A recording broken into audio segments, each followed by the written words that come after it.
Voici le compte-rendu d'une intervention d'Étienne Klein dans un colloque intitulé Forme et origine de l'univers, regard philosophique sur la cosmologie, qui date de 2009. Je vous parlerai aussi des interventions de Daniel Parocchia et également de Julien Grain. L'intervention d'Étienne Klein s'appelait Un discours sur l'origine est-il possible? Alors Étienne Klein commence son intervention par un constat. La cosmologie contemporaine est confrontée à des difficultés. Alors il y a l'énergie noire, la transformation d'un neutron en proton. Ces difficultés nous conduisent à poser cette question. Faut-il ou non modifier les lois? Ou alors faut-il retracer le champ ontologique de la cosmologie? Ainsi, pour Étienne Klein, il convient d'accompagner les résultats cosmologiques d'une réflexion philosophique. Alors, quelle est la spécificité de la réflexion philosophique selon Étienne Klein? Pour répondre à cette question, il fait référence à un philosophe qui s'appelle Merleau-Ponty. Et ce philosophe distinguait deux manières d'aborder philosophiquement la cosmologie. La première façon, c'était de s'interroger sur les méthodes, les objets et la place de la cosmologie par rapport aux autres sciences. La seconde façon d'aborder philosophiquement la cosmologie, c'est de s'intéresser non plus au statut épistémologique, mais aux résultats acquis dans un cadre général. C'est en somme de la métacosmologie. Cette distinction permet à Étienne Klein de formuler deux remarques. La première concerne le statut épistémologique de la cosmologie. En science, le mot cosmologie a un sens plus restreint que dans son usage philosophique. Elle a le sens d'une science des phénomènes naturels pris dans leur globalité. La cosmologie scientifique n'est pas la science de tout ce qui existe, mais la science de ce qui rassemble les théories physiques, comme l'astronomie, l'astrophysique, la physique des particules. Deuxième remarque, elle porte sur l'ontologie présupposée par la cosmologie. En effet, la cosmologie scientifique s'intéresse seulement aux objets qui ont une existence physique, tandis qu'en philosophie, l'univers est envisagé d'une façon plus large.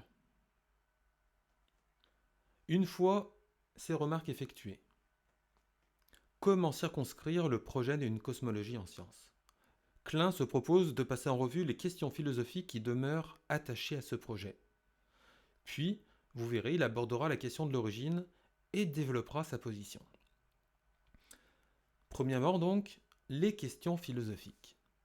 Klein aborde le problème de l'invariance des lois de la nature. Les théories ou les inférences cosmologiques reposent sur l'universalité et la permanence des lois. Cela constitue un des présupposés des sciences physiques. Seules les conditions initiales sont soumises au changement. Mais dès lors, si l'univers est en évolution constante, comment envisager cette invariance? Klein précise qu'il faut garder à l'esprit l'opposition entre ces deux modes d'existence, celui des objets soumis au changement et celui des lois qui n'y sont pas soumises. Cette opposition soulève une série de questions. Ces lois sont-elles inséparables de la pensée? L'univers est-il réduit à une substance étendue en obéissant aux lois universelles? Ou bien alors les lois mathématiques sur lesquelles reposent ces lois sont-elles indépendantes de la réalité? Une troisième question, faut-il admettre que le système de lois définit une multiplicité d'univers possibles? Quoi qu'il en soit, donc, les résultats cosmologiques ne dissipent pas et n'épuisent pas le questionnement philosophique. Venons-en maintenant au deuxième point, la question de l'origine. Selon Klein, on laisse entendre au public que les scientifiques vont pouvoir comprendre l'origine de l'univers. La question de l'origine est donc présentée comme une zone de concurrence entre les sciences et les métaphysiques. Or, pour Klein, ce conflit n'a pas lieu d'être. Il n'a pas lieu d'être non pas parce que l'un a raison contre l'autre, mais parce que l'origine est une question mal posée. C'est peut-être un faux problème au sens de Wittgenstein. La question de l'origine serait ainsi un puzzle linguistique, un problème de langage. Pour Klein, il faut admettre que personne ne répond vraiment à la question de l'origine. Le public se persuade que les sciences trouveront la source de ce qui existe. Or, il faut être prudent, car en fait, les scientifiques ne font jamais référence à une genèse, mais plutôt à une généalogie. Les scientifiques évoquent les transitions d'un état à un autre. L'origine en science consiste à remonter à l'étape antérieure. Les origines sont comme des conclusions. Cette ambiguïté entre connaissances scientifiques et attentes du public conduit à aborder des questions philosophiques par rapport à l'usage des mots courants. Klein se propose d'aborder cette question et il va formuler 3 remarques à ce sujet. Première remarque, la question de l'origine est une question irritante, car le langage est trop pauvre pour la saisir. L'origine semble donc être ce qu'aucune proposition vraie ne peut dire. Deuxièmement, cette question de l'origine semble inévitable, mais il se peut qu'elle soit insoluble. Malgré tout, une certaine désinvolture langagière nous fait croire qu'elle va être résolue, mais c'est faux.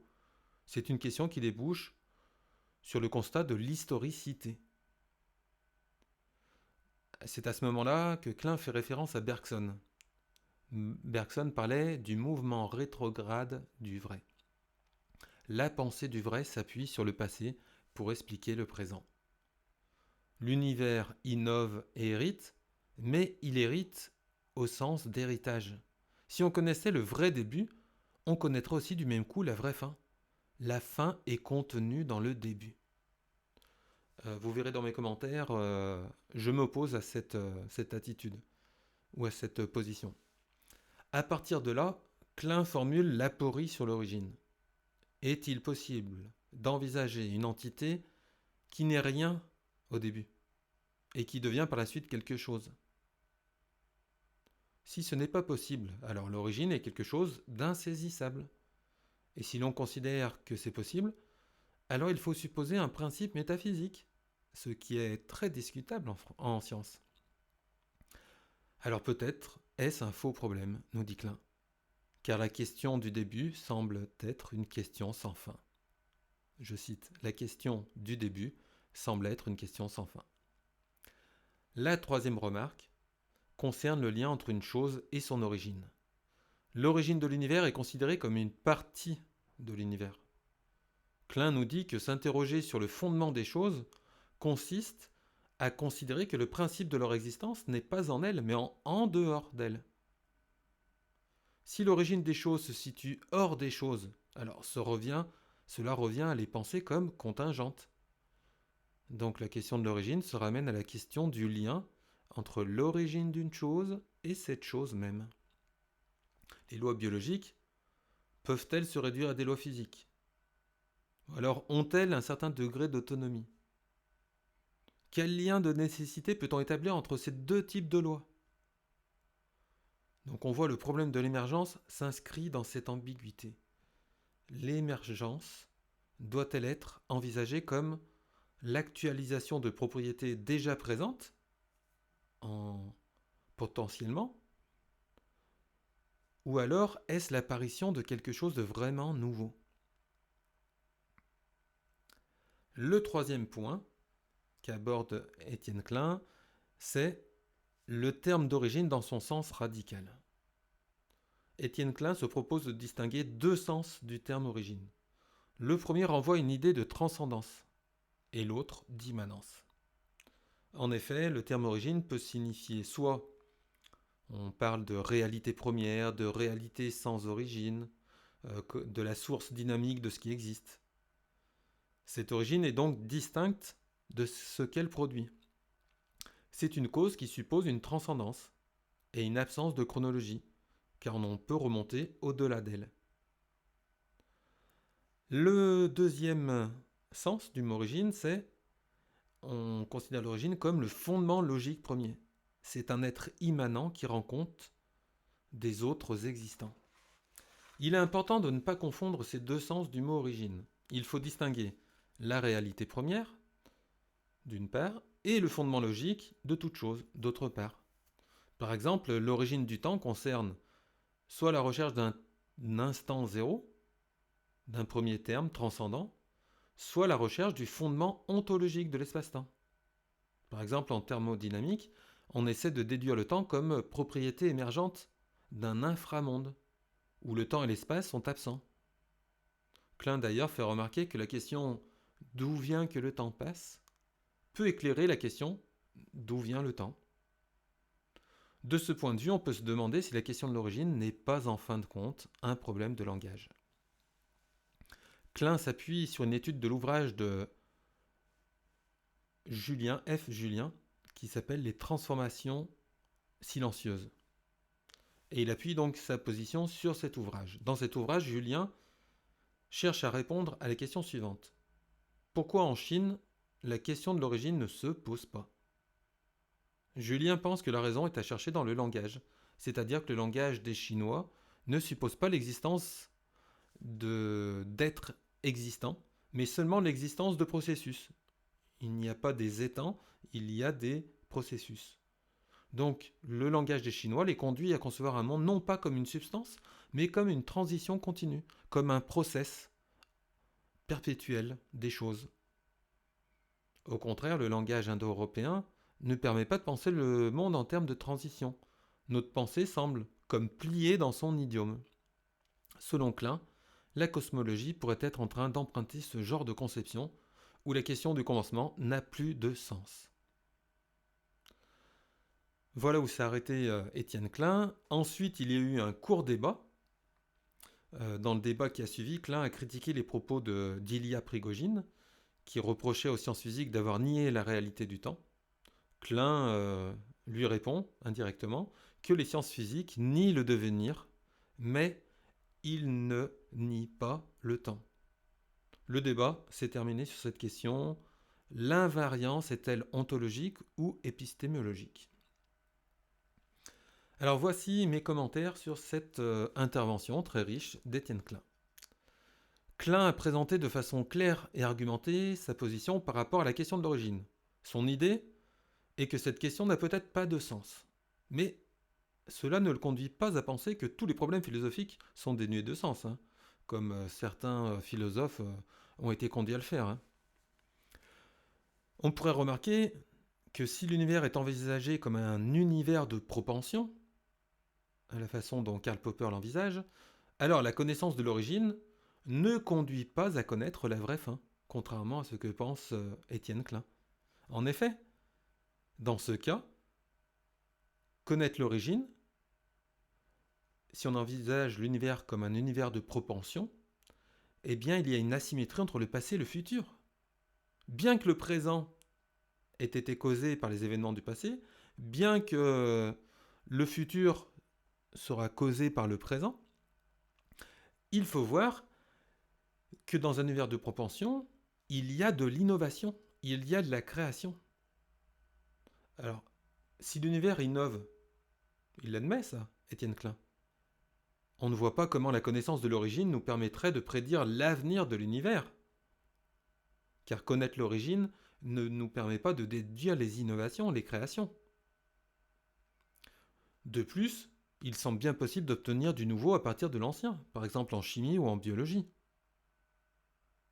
Ça, c'était le premier point de critique. D'ailleurs, on peut se référer à l'ouvrage de David Deutsch, Le commencement de l'infini, et il aborde certaines de ces questions et apporte des réponses très riches. Deuxième critique, c'est la position de Wittgenstein concernant les problèmes métaphysiques ou philosophiques. Pour lui, il n'y a pas de véritables problèmes philosophiques, ce ne sont que des puzzles, ce sont des jeux de langage. Contrairement à cette position, lui, Popper, pense qu'il y a vraiment des problèmes philosophiques et qu'ils peuvent être d'ailleurs résolus. Il y a des problèmes philosophiques qui ont été résolus et qui peuvent être résolus. Je ferai certainement une vidéo sur ces points qui sont très intéressants. Et deuxièmement, Karl Popper critique aussi l'idée qu'on est enfermé dans un langage donné. Bien entendu, le langage nous donne un cadre, mais ça ne veut pas dire qu'on est enfermé dans ce cadre. On peut dépasser l'idiome langagier dans lequel nous sommes situés. D'ailleurs, c'est ce qui se passe quand on fait des métalangages. on parle du langage. On sort du langage pour parler du langage. Donc en fin de compte, on n'est jamais condamné à rester enfermé dans le langage qu'on utilise. Troisièmement, par rapport à sa critique de Prigogine, on peut remarquer que Prigogine préconise à la physique de prendre en compte la flèche du temps, c'est-à-dire le devenir. Hein. De plus, Einstein ou Planck ont bien nié la réalité du temps. Il y a des physiciens qui ont nié la réalité du temps, et non seulement le devenir. D'ailleurs, on peut se demander si cette distinction est tenable. Alors bien entendu, on pourra trouver des sens dans lesquels le devenir est plus large ou la flèche du temps, mais en fin de compte, quand on parle en physique de flèche du temps ou de devenir, normalement, ce sont des termes équivalents. Hein. Donc oui, en effet, Einstein et Planck ont bien pensé un temps que pendant un moment que le temps est peut-être qu'une illusion. À la fin de sa vie, je crois que Einstein est revenu sur cette position. D'ailleurs, cette position demeure encore présente chez des physiciens comme Hawkins. Hein. D'ailleurs, Klein rejoint Prigogine dans sa critique des résultats scientifiques. Par exemple, les résultats présentés par Hawkins. Parce que Hawkins les présente comme une connaissance ultime ou en passe de le devenir. Prigogine s'oppose à cette situation. Voilà pour ma présentation de cette intervention dans le colloque qui était intitulé « Forme et origine de l'univers, regard philosophique sur la cosmologie ». Ce colloque s'était déroulé le 12, 13 et 14 octobre 2009 à Lyon. Alors maintenant, je vais vous rendre compte de l'intervention de Julien Grain, qui travaille à l'Institut d'astrophysique spatiale, enfin à l'époque au CNRS, Université Paris-Sud. Et son intervention porte sur les univers multiples. Julien Grain présente son intervention comme une tentative pour sortir du cadre de l'observable. Ce cadre de l'observable a été présenté dans la conférence de Les Gourgues. Je pourrais vous en parler, mais je n'ai pas prévu d'en parler. Donc ce dernier, Les Gourgues, avait montré les limites épistémiques de la cosmologie, et en conséquence le changement de la notion de preuve expérimentale. Il a montré que la cosmologie cherche à construire un modèle qui fonctionne dans la zone observable. Il a donc présenté le cadre des zones de la réalité qui peuvent être observables, que l'on appelle le cône observationnel. Julien Grain propose une théorie qui sort du cadre de ce cône observationnel.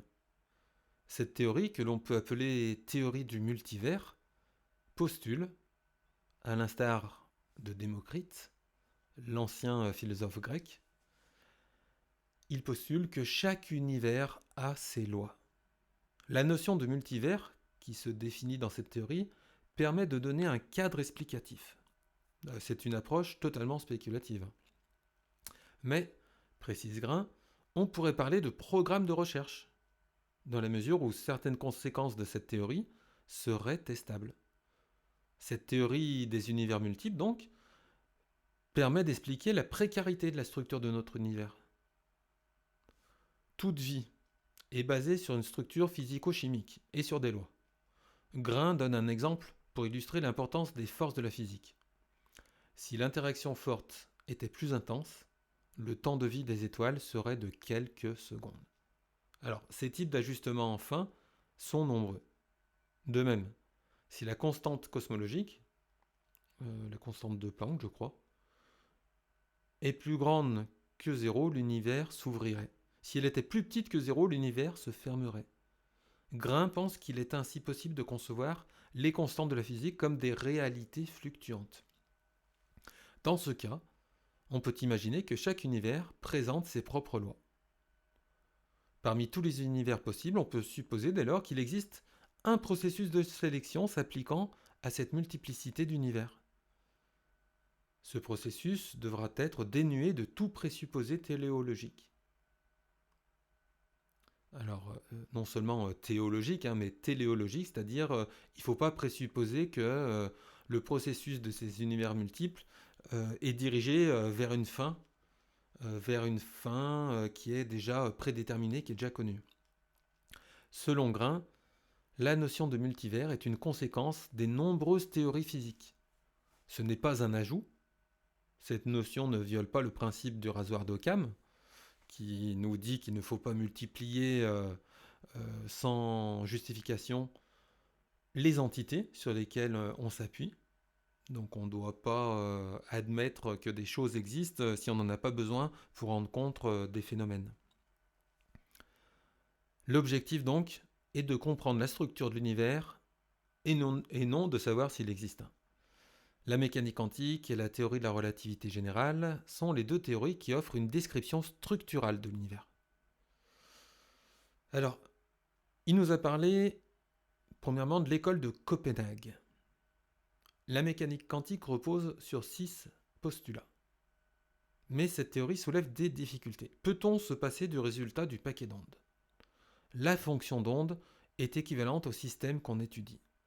Cette théorie suppose ainsi que 2 univers parallèles sont créés à chaque mesure. Cela offre une vision du monde non pas linéaire, mais une vision arborescente des mondes. Deuxième remarque, concernant le problème des trous noirs et de leur singularité. Julien Grain présente la notion de sélection cosmologique naturelle. Chaque trou noir engendre un univers appelé univers fils. Chaque univers transmet ses lois à ses descendants. Ensuite, il y a un processus évolutif pour stabiliser les lois qui favorise l'apparition de trous noirs, qui favorisent eux-mêmes la procréation et la complexité des structures. Cette notion de trou noir donc permet de rendre compte des structures complexes. Cette notion joue le même rôle que celui de sélection naturelle en biologie. Il s'agit de rendre compte de l'émergence de structures complexes. Julien Grain, après ces 2 remarques, présente les conséquences de certaines théories physiques. La théorie de la relativité décrit comment la masse et l'énergie courbent l'espace-temps. L'univers est infini si on le conçoit sous l'aspect de la géométrie euclidienne. La théorie de l'inflation indique une croissance exponentielle dans les premières secondes succédant le Big Bang. La théorie des cordes permet d'unifier l'ensemble des interactions que chaque théorie met en œuvre. Chacune de ces théories s'appuie sur des lois physiques différentes. Alors ensuite, son exposé porte sur les réticences que l'on peut concevoir vis-à-vis de la notion de multivers. On peut prendre comme critère de sélection le principe anthropique. La théorie des multivers prédit l'existence d'univers invisibles. Dans ce dernier cas, le statut scientifique de cette théorie pourrait être mis en cause si on considère qu'elle n'est pas une théorie réfutable. Grain pense que le rationalisme critique de Popper n'est pas le dernier de la science. Car on ne peut pas rejeter des recherches scientifiques en fonction d'un critère épistémologique. Cette théorie pourrait être réfutable si les univers ont une gravité attractive ou répulsive. Ce seraient des prédictions probabilistes. Selon Julien Grain, une théorie vraisemblable doit être proche de la prédiction. En théorie, cette approche devrait pouvoir être réfutable, mais dans les faits, cela paraît difficile, voire impossible. Pour soutenir sa position, Grain fait remarquer que les multivers sont utilisés dans des modèles de la science physique. Alors, les commentaires que je vais faire sur cette intervention, déjà, elle est difficilement accessible parce qu'il y a beaucoup de présupposés, beaucoup de références à des choses assez complexes ou qui auraient demandé à être illustrées ou explicitées. Mais malgré tout, l'exposé était clair. Donc le défaut, c'est qu'il présupposait beaucoup de connaissances en physique. Alors parfois, des informations auraient pu être données rapidement. Par exemple, les 4 sortes d'interactions que la théorie des cordes cherche à initier, l'interaction faible, l'interaction forte, la gravitation, la force électromagnétique. Donc des fois, ça aurait mérité qu'il y ait une petite explication. D'autre part, la chose sur laquelle je m'oppose, c'est que Grain semble caricaturer la pensée de Popper. En effet, Popper ne donne pas un critère permettant de tolérer ou d'interdire des recherches scientifiques. Jamais Popper n'a dit tel critère nous permet d'accepter ou de rejeter des recherches scientifiques ou non, hein. Le critère qu'il met en valeur, c'est celui qui permet de savoir si une connaissance relève ou non de la science expérimentale. Mais par contre, il ne s'est jamais opposé à des recherches métaphysiques ou à des discussions philosophiques, hein. D'ailleurs, Popper classerait sûrement cette recherche cosmologique comme un programme métaphysique de recherche scientifique, au même titre que l'est la théorie darwinienne de l'évolution. Autrement dit, Grain aurait pu appuyer son propos sur l'épistémologie de Popper, plutôt que de chercher à s'opposer à elle. En ce sens, donc, on pourrait dire que les programmes de recherche scientifique semblent donc relever de la philosophie plus que des sciences elles-mêmes. Voilà, donc cela nous montrerait que la philosophie a aussi une grande utilité et une grande fonction pour développer les théories scientifiques et surtout les imaginer, pour innover et orienter des recherches. Maintenant, nous allons passer à l'intervention de Daniel Parrocchia qui était très, très bien. Il va parler de Bachelard. L'intervention de Daniel Parrocchia portait sur Bachelard et la cosmologie. Son intervention prend pour point de départ un texte de Bachelard tiré d'une conférence qu'il avait donnée à la Société lyonnaise de philosophie le 15 avril 1939. Dans cette conférence, Bachelard adopte un point de vue critique à l'égard des théories cosmologiques. Il semble donc s'inscrire dans le courant de Kant ou de Auguste Comte. La conception de ces auteurs a été présentée lors de la première intervention du colloque. Je m'en souviens plus, mais je peux vous faire je peux retourner voir les documents. Alors, la position de Bachelard, elle est toujours subtile. On va pas dire ambiguë, mais subtile. En effet, pourquoi Bachelard formule-t-il cette fin de non-recevoir de la cosmologie alors qu'il possédait les connaissances scientifiques de son époque? Comme le rappelle Parrocchia, Bachelard a en effet étudié la théorie de la relativité, hein. Il a fait un livre qui s'appelle La valeur inductive de la relativité. L'intervention va donc porter sur la critique de la cosmologie scientifique que développe Bachelard, puis elle présentera la cosmologie que défend Bachelard. Parrocchia nous dit que Bachelard déclare son étonnement devant les démarches des cosmologues. Les questions portant sur l'univers nous mènent toujours dans une impasse. Les cosmologies anciennes sont simples et naïves, et au contraire, les cosmologies du XXe siècle sont complexes et font appel à l'ingéniosité mathématique. Bachelard dit que parler de ce thème est embarrassant intellectuellement car lorsque l'on veut se faire une idée sur l'univers, on rencontre des difficultés. Parrocchia est conduit à rappeler les conceptions épistémologiques de Bachelard pour que l'on puisse bien saisir le sens de la critique de Bachelard. Pour Bachelard, penser, c'est accommoder, c'est-à-dire fixer des points de repère de proche en proche. Penser, c'est le contraire de rêver. L'univers n'est pas un objet, tout au contraire, c'est l'antithèse de l'idée d'un objet. Pourquoi l'univers ne peut-il pas être pensé? Pourquoi il peut être simplement rêvé? Et c'est tout simplement à cause de son infinitude. L'infinitude de l'univers nous empêche de fixer des points de proche en proche. On ne peut pas penser l'univers. L'univers, c'est le moteur des rêveries. Parrocchia nous rappelle d'ailleurs quelques citations de Bachelard. Bachelard disait « Je suis un philosophe sans monde, un philosophe acosmique ». Bachelard disait aussi « L'univers, c'est l'infini de mon inattention ». Ainsi, la formation de cette idée d'univers s'effectue par une dissolution, par une perte de structure.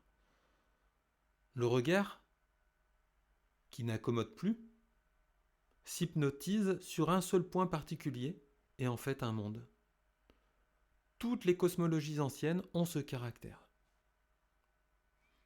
Deuxièmement, dans les cosmologies modernes, par exemple celles qui découlent de la théorie de la relativité, il y a une simplification de l'espace. Et on peut considérer que ces théories sont comme un brevet d'ingénieur, dans le sens où on parle de l'univers d'Einstein, ou de l'univers de Planck, etc. Pourtant, Bachelard avait défendu une telle organisation de la science à partir de la notion de frontière épistémologique. Chaque science peut proposer une sorte de plan quinquennal. Alors pourquoi alors faire ce reproche de voir trop grand? Pourquoi l'univers, le cosmos serait simplement une notion philosophique et pas une notion scientifique, se demande Parroquia. Donc ça, c'était le deuxième point. Le troisième point, la notion d'unité nous conduit à des difficultés conceptuelles. Bachelard parle d'une dialectique qui va d'un pluralisme à la cohérence et de la cohérence au pluralisme. Toute expérience doit suggérer un changement de point de vue. Or, l'expérience de l'univers, s'il y a un sens à parler de ça, c'est un anti-cogito. Un anti-cogito. Comme le souligne Parroquia, on pourrait dire « Je pense le monde, donc je rêve. Donc je m'oublie dans la rêverie. » Penser le monde, c'est se mettre hors du monde.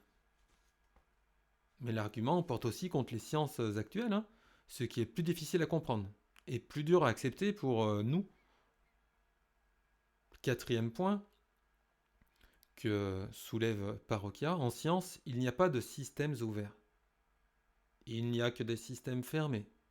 Tout système scientifique est fermé. Dans son livre, Bachelard, dans son livre L'expérience de l'espace, Bachelard montre que la mécanique quantique nous donne accès à un monde microscopique, microphysique. Il y a un seuil à la solidarité universelle, au système scientifique.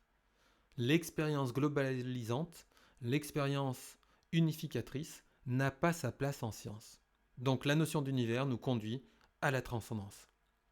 Bachelard disait « L'univers est mon repos, ce n'est jamais ma pensée ». Donc Bachelard récuse la cosmologie scientifique pour des raisons philosophiques. Il n'est pas possible de penser scientifiquement l'univers comme un tout ou comme une unité. Après cette présentation, Parroquia veut approfondir la position de Bachelard, car en fin de compte, elle est plus subtile qu'elle n'y paraît. Bachelard semble avoir réfléchi sur le monde et son versant cosmologique. Mais face à la cosmologie de son époque, il élabore une cosmologie humaine, une cosmologie philosophico-poétique. Parroquia indique que Bachelard a étayé ses réflexions cosmologiques en s'appuyant sur l'ouvrage d'un psychiatre, Eugène Minkowski, qui a écrit un ouvrage en 1936 qui s'intitule « Vers une cosmologie, fragment philosophique ». Alors l'idée de Minkowski, c'est que le terme de cosmologie n'est pas réservé exclusivement à la science. Dans cet ouvrage, Minkowski parle du désir de faire un voyage. Mais il se demande si les sciences ne nous donnent pas un tableau suffisant du monde. Est-ce que l'image que nous donne la science du monde est suffisante ? Eh bien, Minkowski pense que ce n'est qu'un aspect. Et on peut introduire un autre aspect, où le monde est compris comme un ensemble d'informations qui intègrent l'humanité. À l'aspect matériel du monde, donc, il faut lui adjoindre l'aspect qualitatif. Toute la spiritualité de la vie, et puis tout ce qui n'est pas accessible, toutes les qualités, les mélodies, les parfums, doivent être intégrés dans cette cosmologie. Bachelard intègre et développe aussi ce côté poétique du monde. On pourrait dire que la cosmologie est pensée comme un multimonde. Le monde comme caprice et miniature. Il faut partir des éléments minuscules et par composition aller vers les choses et les forces. Ce micro-monde est multiple. Bachelard oppose ainsi à l'univers pensé comme un tout, un monde miniature et multiple, rempli de diversité. Le monde du philosophe est un non-moi. Être au monde, c'est quelque chose de trop majestueux selon Bachelard. Il est préférable de concevoir un petit monde. Bachelard s'oppose donc aux métaphysiques qui parlent d'ouverture au monde, car elles ne tiennent même pas compte de l'aspect poétique du monde. Ces démarches nous font oublier la rêverie poétique qui est l'accès privilégié au monde des mondes. Dans la cosmologie scientifique, le seul aspect du monde envisagé est celui matériel. La poétique donne à penser une multiplicité de mondes unifiés. En ce sens, on peut dire que Bachelard rejoint la physique que nous connaissons aujourd'hui, mais comme le signale Parocchia, il ne tombe pas dans cette position comme une anticipation. Malgré tout, on peut apercevoir une convergence dans la conception de Bachelard et la conception cosmologique actuelle. Pour conclure son intervention, Parocchia propose de projeter la position de Bachelard par rapport à la cosmologie actuelle. Premièrement, Bachelard aurait apprécié la cosmologie actuelle. Deuxièmement, Bachelard aurait continué de poser la question qu'il soulève concernant la difficulté de penser le monde comme un tout et de le réduire à son aspect matériel. Est-ce qu'une théorie du tout peut être aussi une théorie de tout ? Pour Bachelard, ce ne sera pas possible, car beaucoup de choses nous échappent, comme le fait poétique, les phénomènes poétiques. Le débat qui a suivi a porté sur 2 points. Le premier point, c'était sur la réduction de la philosophie à la cosmologie et sur la rationalité. Un rappel a été fait sur la distinction entre la théorie du tout, qui serait la théorie cosmologique scientifique, et la théorie de tout, qui serait philosophique dans la mesure où tous les aspects du monde doivent être intégrés. Puis une question a été soulevée. Peut-on imaginer que la théorie philosophique puisse se réduire à la théorie scientifique ? Les normes de la science, comme celles de la raison, semblent se développer en interaction avec les travaux scientifiques, en effet. Mes commentaires. Alors, l'intervention était captivante. Elle nous a fait connaître une position qui n'est pas courante et qui est cohérente. Et puis, cette intervention était menée un peu comme une enquête. Elle a permis de rendre compte de la position de Bachelard qui peut nous être utile pour réfléchir pertinemment sur la cosmologie. On a eu du même coup une conception de Minkowski qui était intéressante. La science construit l'univers comme un objet, elle le dépoétise. Pourtant, l'aspect poétique fait partie de l'univers. Selon Bachelard, toute cosmologie moderne se présente comme un brevet d'ingénieur. On parle du système de Copernic, du système de Newton, du système d'Einstein. On peut remarquer que cela ne concerne pas seulement la cosmologie. On emploie des termes comme pasteurisé, système linéen. Pasteurisé peut se présenter comme un concept individuel, la méthode de Pasteur, ou comme un concept universel, description de cette méthode. Alors par rapport au débat, on pourrait ajouter que toute cosmologie scientifique est philosophique, dans la mesure où elle apparaît comme une connaissance à la frontière de la physique et de la philosophie. Mais comme le signalait Bachelard, la cosmologie philosophique intègre en plus les éléments autres que physiques, comme les états mentaux ou ce qui relève de la culture. En ce sens, la cosmologie philosophique n'est pas réductible à la cosmologie. Ou du moins, ce serait possible si l'on pouvait réduire la culture à des faits biologiques, et si l'on pouvait réduire la biologie à de la chimie, et si l'on pouvait réduire la chimie à de la physique. Mais il faut remarquer que même si on considère que cette réduction n'est pas possible, rien n'empêche les sciences de chercher à produire ces réductions, parce qu'elles sont toujours riches d'enseignements et de connaissances. Même si toutes les réductions sont vouées à échouer, elles permettent toujours d'améliorer notre connaissance du monde. C'était la position de Karl Popper. Le réductionnisme, comme méthode, est une bonne chose, elle apporte beaucoup de résultats, mais le réductionnisme, comme position philosophique, est faux. Il y a eu de l'émergence et il y a des choses qui ne sont pas réductibles, bien qu'elles reposent sur un substrat. Par exemple, la chimie repose sur des substrats physiques, mais elle ne peut pas s'y réduire. La conscience ou les états mentaux reposent sur des substrats chimiques et des substrats physiques, mais elle ne peut pas s'y réduire. Pourtant, les recherches qui essaient de réduire ces domaines à un autre sont toujours très fructueuses.